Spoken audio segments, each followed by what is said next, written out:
Dear Miss Love, hindi ko talaga alam kung kailan nagsimulang mabura ang linya sa pagitan namin ni Camille. Kung paano kami lumampas sa aming limitasyon. Pero isa lang ang alam ko, hindi ko na mababawi ang gabing yun. At ngayon, kahit na nasa Pilipinas na ulit ako, dala-dala ko pa rin ang kasalanang nagawa ko. Dahil iniwan na ako ng aking pamilya. Masakit, oo. At hindi ko alam kung paano ko ito tatanggapin at kung paano ulit magsimula. Kaya naman nagsulat ako rito upang kahit papaano'y mabuwasan ang bigat ng nararamdaman ko. At sana'y kung mapili niyo itong sulat ko, Miss Love, ay mabigyan niyo ako ng payo at matulungan niyo ako sa kung paano ulit ako makakabangon. Ako nga ho pala si Joel, 38 years old.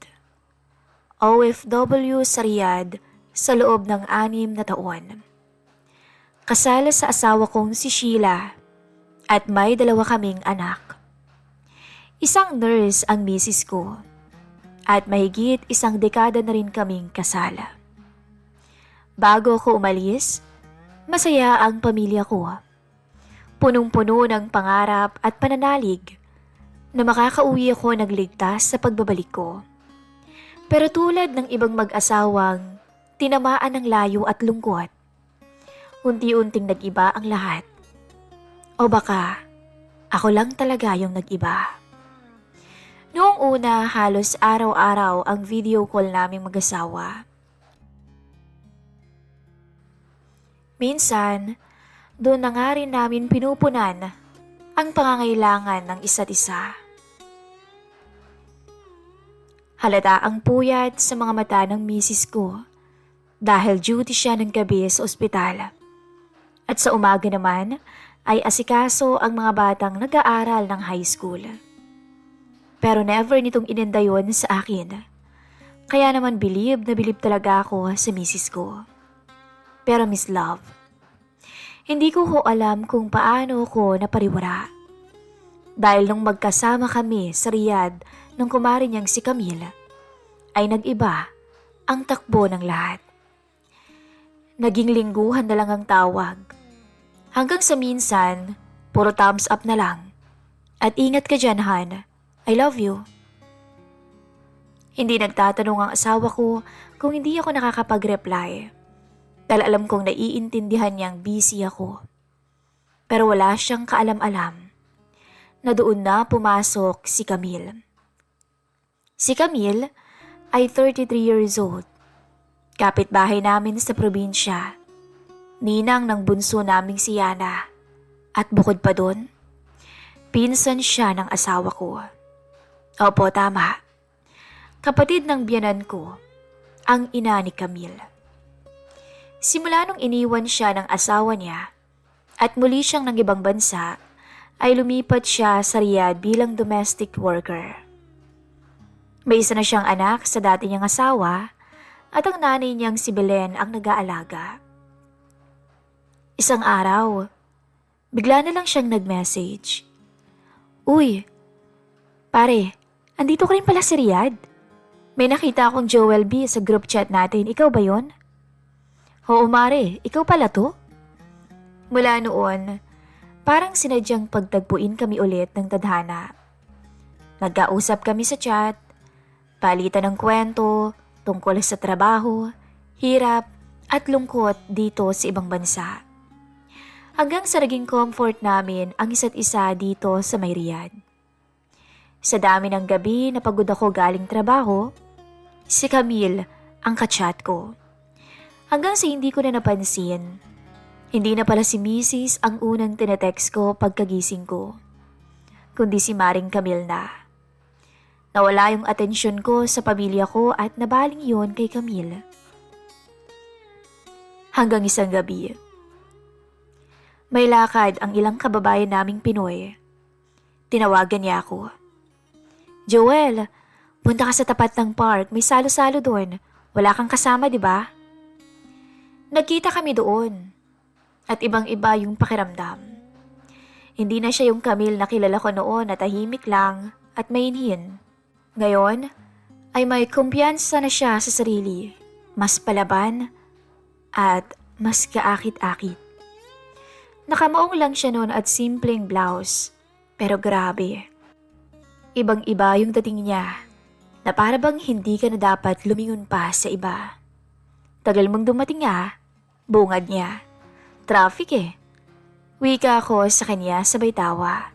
Sus, baka naman sinadya mong magpapogi para sa akin, kaya napansin ko.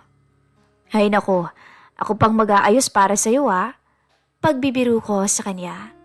Siyempre naman, magkikita tayo Sagot niya sabay ngiti. Tumingin pa siya sabay kagat ng labi. At doon ako natigilan. Pagkatapos ng salo-salo, naglakad-lakad kami. Wala kaming masyadong usapan. Pero damang-dama mo yung tensyon. Hanggang sa bumalik kami sa dorm niya. Joel, wika niya sabay hawak sa braso ko. Salamat Nakakatuwa na may nakasama akong kakilala ko, lalo't malapit sa akin. Ako rin naman, Camille. Sa totoo lang parang nawala yung pangungulila ko sa Pinas. Ganun ba? Sabay tingin niya ulit sa akin. Yung tingin na parang gusto kang lambingin, pero hindi niya magawa. Gusto mo ba ng kape muna? Tanong niya. Wala namang tao sa taas tsaka para makapagkwentuhan pa tayo.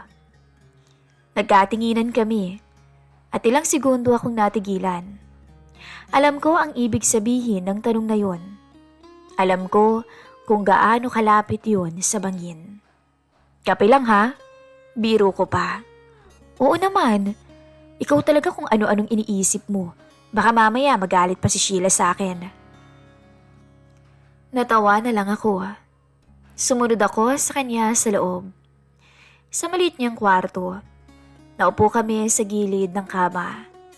Kumuha siya ng 3-in-1 coffee sachet at 2 mug. Sorry hindi ako prepared. Baka akala mo fancy coffee yung ibibigay ko sa'yo. Sabi niya habang hinahalo yung tubig. Okay lang. Basta't ikaw yung naghalo, siguradong masarap. Loko. Sabay hampas niya sa braso ko. Pero sa hampas na yun, nakaramdam ako ng kakaiba. Nanatili yung kamay niya sa balikat ko. Dahan-dahan niyang tinaas ang mukha niya para tumingin sa akin. Joel. Hindi na niya natapos yung sasabihin niya. Hindi ko alam kung anong nangyari sa akin noon. Siguro sa sobrang tagal na rin na wala akong nakakasama sa kama at nakakita ako ng pagkakataon sa katauhan ni Camille. Hinawakan ko yung pisngi niya. Wala naman siyang pagtutol. Pagkatapos, hinalikan ko siya ng malambing. Mabagal. Hindi siya nagalit. Hindi niya rin ako sinampal. Punong-puno ng damdamin. At nakita kong napapikit pa siya. Yung parang matagal na namin gustong gawin. Pero ngayon lang naging posible. Nung matapos ang halik, kapwa kami walang imik. Alam mong malito. Alam mong bawal. Sabi niya ng mahina. Alam ko, Camille, halik lang naman, di ba? Wala naman pating makakaalam. Hindi mo naman siguro sasabihin to kay Sheila. Sabi ko. Pagkatapos nung gabing yon, pareho kaming natahimik.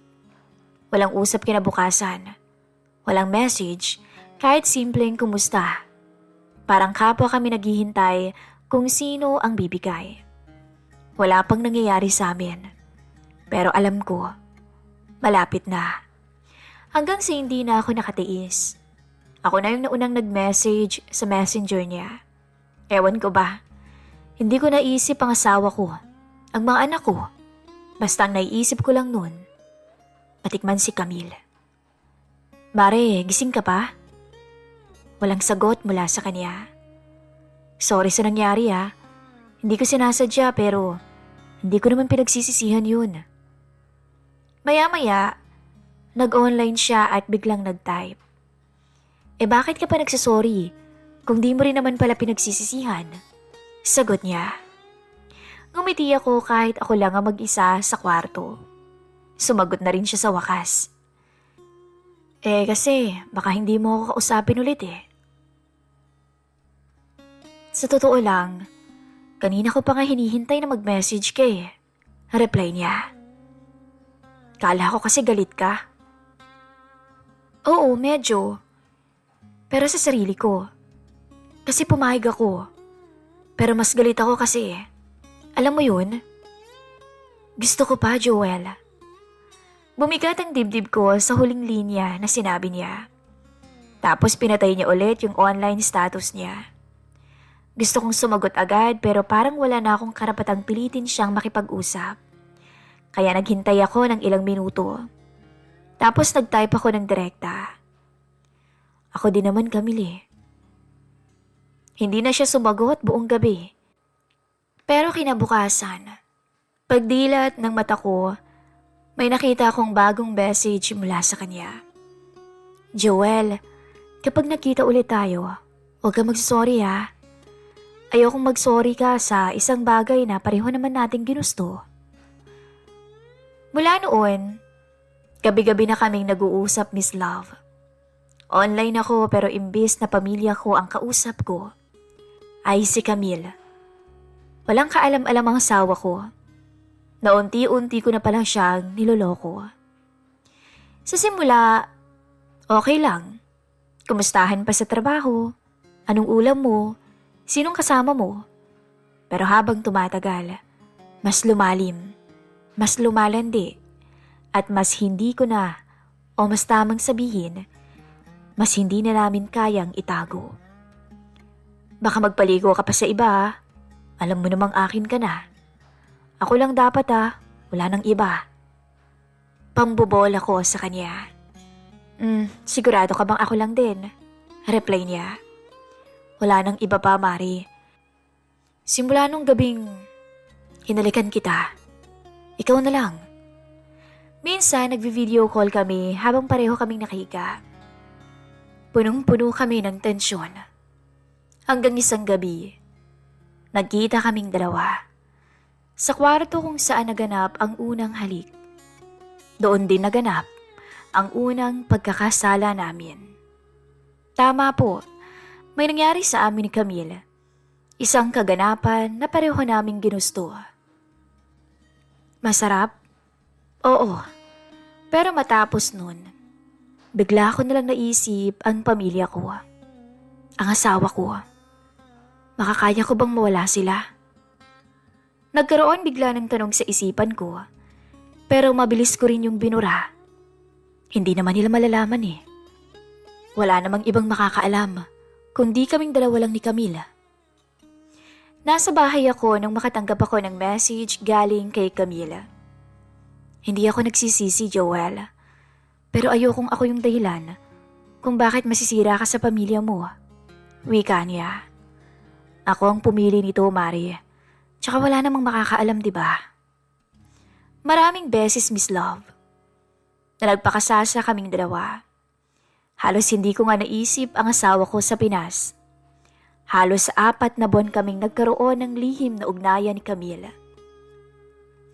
Makalipas lang noon ang ilang linggo, mas lalong naging malalim ang ugnayan naming dalawa. Hindi kami nagtatago sa isa't isa. Lahat ng oras na pwede. Lunch break, off day, kahit na short walks, kami ang magkasama. Para bang asawa ko siya sa ibang bansa at kinalimutan ang tunay na asawa sa Pinas. Hindi ko alam kung paano ko umabot sa ganito. Isang gabi lang yun. Isang halik, isang kape. Isang gabi na parehong hindi naman namin inaasahan. Pero alam namin ginusto namin hanggang sa nagtuloy-tuloy. Isang gabi magkatabi kami sa kama.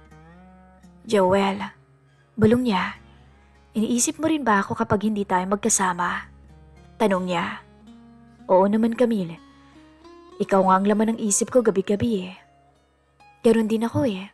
Sagot niya. Minsan iniisip ko, paano kung tayo talagang nauna? Paano kung hindi mo asawa si Sheila? Di sana masaya tayo. Hindi tayo nagtatago.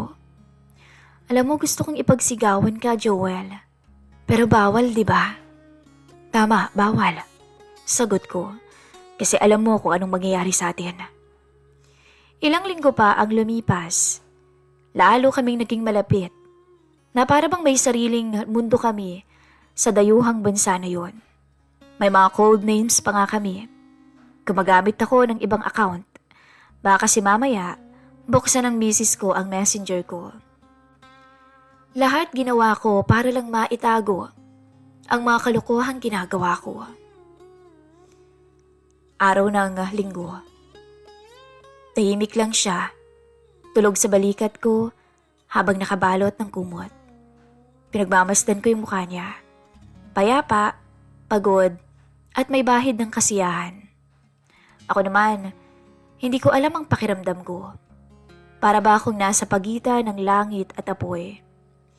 Dahan-dahan kong inabot ang cellphone ko sa mesa. Baka kasi may message si Mrs. Pero wala. Nakasin lang yung huling, "Ingat ka dyan ha, I love you." Hindi ko pala siya na-replyan. Naalala ko rin bigla. Birthday pala kahapon ng panganay namin. Nakalimutan ko na ring batiin. Napatitig ako sa kisame. Para bang biglang bumigat ang dibdib ko. Hindi dahil sa nagsisisi ako, kundi dahil sa katotohanang unti-unti ko nang nakakalimutang tumingin sa direksyon ni Sheila. Sa direksyon ng pamilya ko na naiwan sa Pinas at umaasa sa akin. Ako na padre di pamilya, ang siya palang gumagawa ng kasalanan dito sa ibang bansa. Napatingin ako kay Camille na nasa tabi ko at mahigpit ang hawak sa braso ko kahit tulog. Parang siya na ang tahanan ko sa banyagang lupain na to. Pero paano naman yung tahanan kong iniwan sa Pilipinas? Kinabukasan, maaga akong nagising. Tahimik akong bumangon. Nagsuot ng damit at lumabas ng kwarto. Bitbit ko pa rin yung amoy ng gabi, yung bigat ng nangyari, at yung tanong na hanggang kailan ko matatakasan ang sarili kong asawa. Halos ilang buwan na rin mula nang nagsimula ang lihim naming relasyon. Akala ko kaya kong itago ang lahat. Na dito nag-umpisa sa Riyadh at dito rin magtatapos yung relasyon naming dalawa. Pero isang araw, tumawag si Camille habang nasa trabaho ako. Nawala lahat ng kontrol ko sa mundo. At para ba akong pinagbagsakan ng langit at lupa. Nanlamig ako na para bang binuhusan ako ng yelo. "Joel?" Wika niya. 2 linggo na akong delayed. Positive. Buntis ako. Parang tumigil yung paligid ko nun, Miss Love. Hindi agad pumasok sa isip ko ang ibig sabihin ng mga salitang binitawan niya. Akala ko joke. Akala ko test lang ng damdamin ko. "Sigurado ka ba?" "Oo. At ikaw lang naman ang naging karelasyon ko, alam mo yan." Hindi ko alam kung matatakot ako o matutuwa. Lalaki ako. Hindi ko tatakbuhan yung responsibilidad ko, pero paano? Paano yung tunay kong pamilya? Anong sasabihin ko? Na naanakan ko yung pinsan niya? Na hindi ko sinasadya? Na nalungkot lang ako sa abroad? Nagkanda leche-leche na, Miss Love. 2 linggo pa ang lumipas. Lumobo ng issue sa isip naming dalawa. Gabi-gabi kaming nagkakausap ni Camille, pero hindi na tulad ng dati. Wala na yung kilig. Ang natira na lang, puro pag-aalala, takot, plano.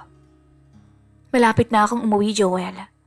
Sabi niya isang gabi, "Anong gagawin natin? Hindi ko naman to maitatago." At alam naman natin na malalaman ni Sheila na buntis ako. Lalaki yung tiyan ko, Joel. Anong sasabihin ko sa pamilya ko? Pero huwag kang mag-alala. Wala akong balak aminin kay Sheila na ikaw ang ama ng dinadala ko. Pero Joel, nahihirapan ako.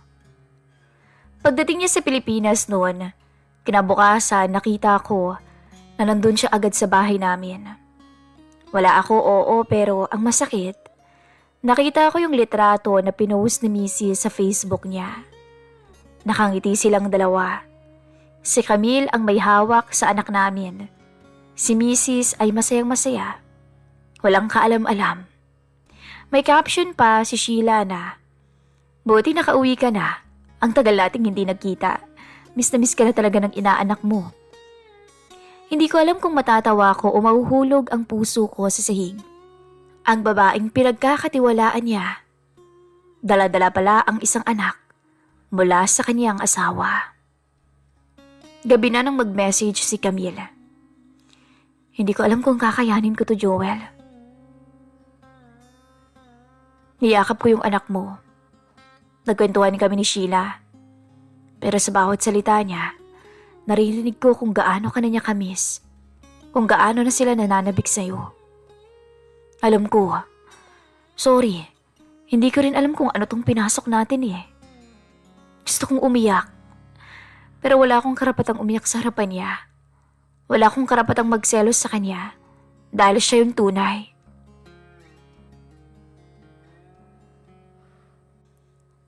Magpapasko na. Malapit na akong umuwi. At hindi ko pa rin alam kung paano ko haharapin ang asawa ko. Ang pamilya ko. Pati na rin si Camille. Ngayon ko lang naisip ang consequence ng mga kasalanan ko. Ito na yata yung karma. Hindi na ako pinapatulog gabi-gabi. Pagkababa ko ng airport, walang sumundo sa akin. Si Sheila nag-message lang ng ingat ka sa biyahe ha. May pasok kasi siya sa ospital. Biglaan daw. Pagka-uwi ko, tahimik ang bahay. Tulog na ang mga bata. Si Mrs. naka-duty pa. Binuksan ko ang maleta ko pero hindi ako makagalaw. Tumitig ako sa kisame at parang ang bigat ng buong katawan ko. Doon ko lang naisip, bakit ba bumitaw ako? Bakit ba unti-unti akong tumigil sa pagkumusta sa kanila? Sa pagbati sa birthday, sa tuwing may espesyal na okasyon, sa pagtatanong kung kumain na ba sila, at hindi ko naisip yung pagod ng asawa ko na mag-alaga araw-araw sa mga bata at mag-duty naman ng gabi sa ospital. Ano nga bang nangyari sa akin? Minsan iniisip ko, sana may rewind. Kung may rewind button lang ang buhay, babalikan ko yung gabing yun sa Riyadh. Yung gabing nagkape kami ni Camila. Hahalikan ko pa rin ba siya? Papasukin ko pa rin ba yung tukso? Pero wala eh. Wala talagang rewind. Lalo na ngayon. Nagkandaletse-letse na ang lahat. Linggo ng gabi. Nasa labas ako ng bahay. Nagpapahangin habang si Sheila ay nasa loob at naglilinis. Iniwan ko muna yung cellphone ko sa kama na naka-charge. Wala naman akong naramdaman na kakaiba. Tahimik lamang. Pero hindi ko sukat akalain na may darating palang bagyo. Bagyo na tuluyang sisira sa buhay ko. Nung pumasok na ako sa kwarto, nakita ko siyang nakaupo sa gilid ng kama. Hawak-hawak niya yung cellphone ko. Gulat na gulat yung mga mata. Joel? Tinig niya'y malamig, pabulong, pero matalim. May problema. Hindi pa ako natatapos na magsalita nang bigla niyang binato sa akin ang cellphone ko. Doon ko lang nailala. Hindi ko pala na-log out yung isang account ko. Hindi ko pala naalis. Bakit hindi mo sinabi sa akin? Bakit kailangan ako pang makabasa? Kinuha ko yung phone ko. Nakabukas yung messenger. At kitang-kita ko sa screen ang huling mensahe ni Camille. Kaya mo pa bang itago to, Joel? 2 buwan na akong buntis. Hindi ka man lang nagtatanong kung kumusta ang anak mo. Kung kumusta ako. Napaupo ako. Parang sinuntok ang dibdib ko. Sheila, makinig ka muna. Magpapaliwanag ako.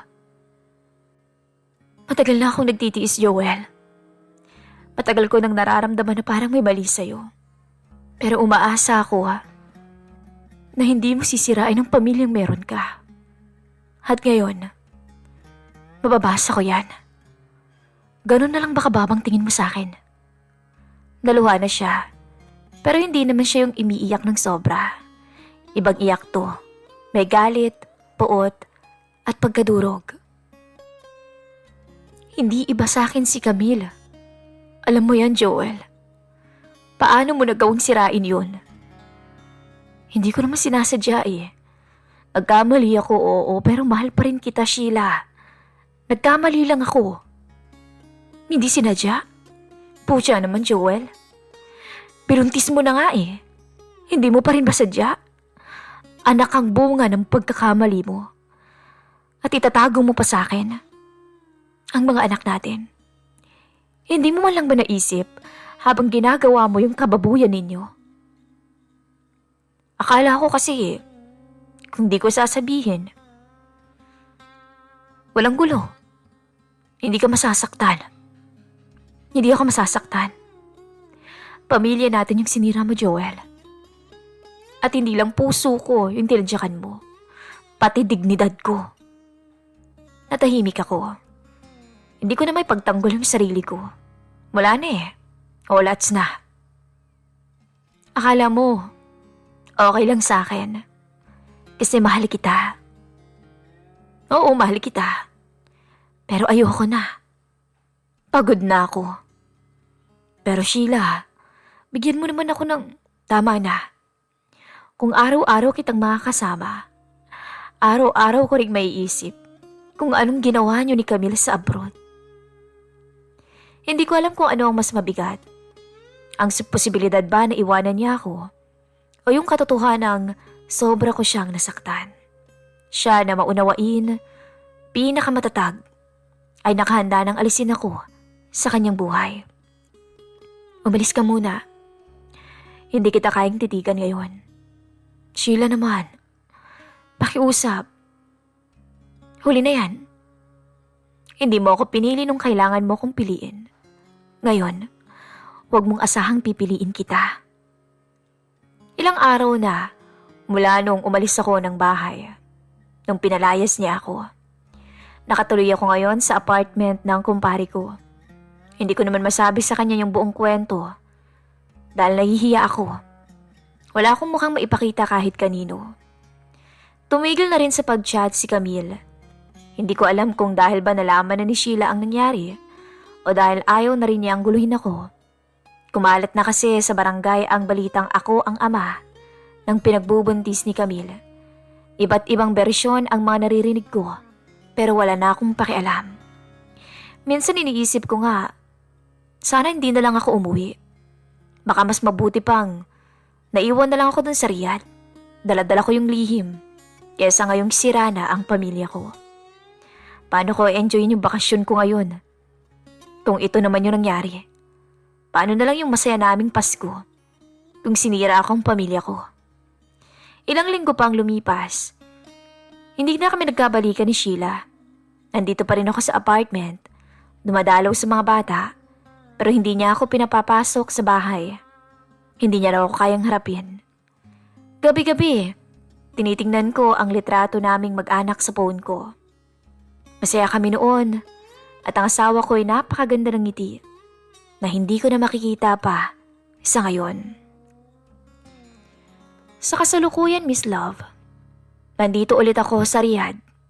Mag-isa, walang kausap, walang naghihintay sa pagbabalik ko. Wala nang pamilya, wala nang babalikan. Alam kong kasalanan ko lahat. Ngunit, may maganda ho ba kayong maipapayo kung paano ko malalampasan ang pagkakamaling nagawa ko? Lubos akong humihingi ng tawad sa lahat. At alam ko rin na sa kwento kong ito, marami hong magagalit. Lubos na gumagalang, Joel. Naku, kayo na pong bahala na mag-comment, mag-react sa kwento ng ating letter sender na si Mr. Joel. Basta ang alam ko, nasa huli talaga ang pagsisisi.